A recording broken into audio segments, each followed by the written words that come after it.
Hello everyone, in this video I'm going to show you how to fix this problem of your GTA 5 on your PC. Just you have to watch and follow this video till the end. If it's showing you this problem and couldn't run and launch your GTA 5, the solution is very easy.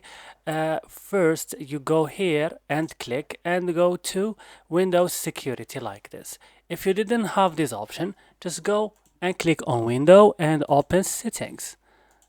So once you open your settings, you should go right now and click on Update and Security.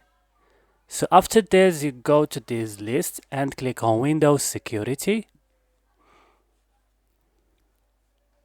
And you click right now on Virus and Threat Protection.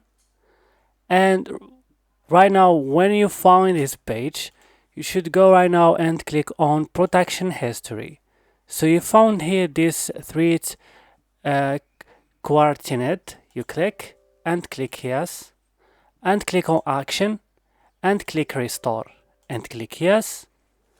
And right now, what you should do, you have to back to your GTA 5 and open it and click Yes, and you will wait. And right now, our GTA 5 will launch easy and quick, as you can see right now.